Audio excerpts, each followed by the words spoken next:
大家好，这里是涛哥小厨。大家都喜欢吃番茄炒蛋，那怎样才算是一份好吃的番茄炒蛋呢？我个人觉得有几个标准，一个是要酸甜适中，另外鸡蛋要滑嫩可口，不能炒得太老，最后汤汁要浓郁干净。今天我跟大家分享一下我自己常用的做法，都非常简单，不用给番茄去皮，不用把番茄同时切成碎丁和大块，不用调制水淀粉。就我个人而言呢，也不喜欢再加番茄酱。我在超市购买的是这种叫金巴利的番茄，这种番茄深红色，质地多汁，酸甜适中，表皮也很薄。我这里选了几个番茄，切开对比看一下。大家能看到这种个头小一些的，相比较其他的番茄，果肉更饱满，颜色更为鲜艳，内部也更多汁。只要选择了这种番茄，番茄炒蛋基本上就成功了一半。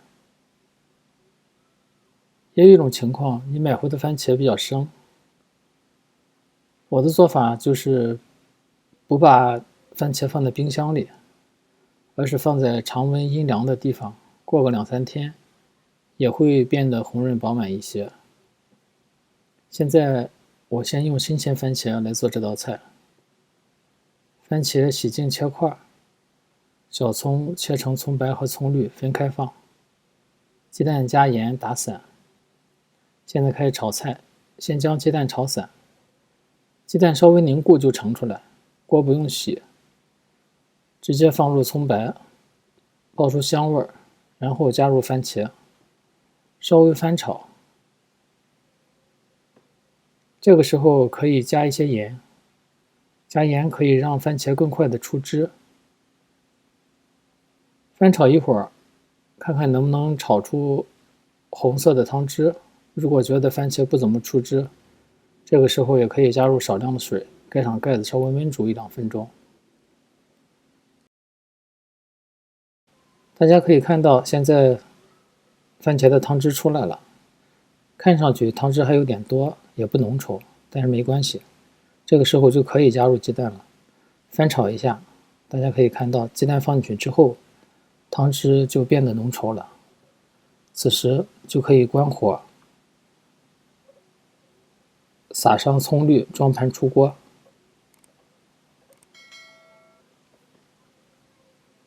第二个做法就更简单一些，就是用番茄罐头代替番茄。大家可能有个普遍的直觉，就是罐头食品在营养和新鲜度上都不如新鲜食品，而且会担心有防腐剂添加剂等不健康的东西。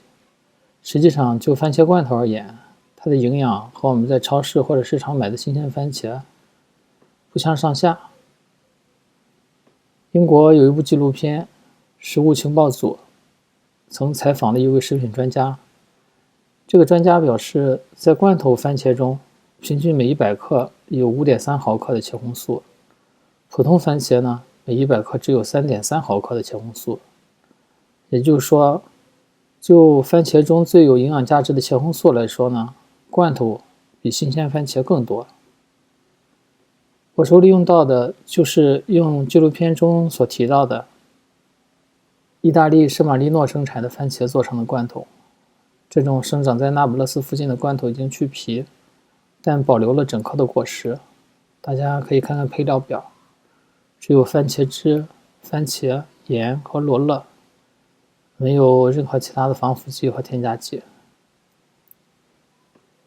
大家可以对比一下普通的番茄酱，就会发现里面有一些糖和其他的添加，所以只要选择了配方干净的番茄罐头，健康和营养就不是个问题。我们还是先炒鸡蛋，稍微凝固就盛出来，不用洗锅，放入葱白和番茄罐头，转到中小火，用铲子将大块的番茄切散，可以稍微加一点水，这种罐头的水分并不多。等到锅里的番茄变得浓稠了，加入鸡蛋，稍加搅拌。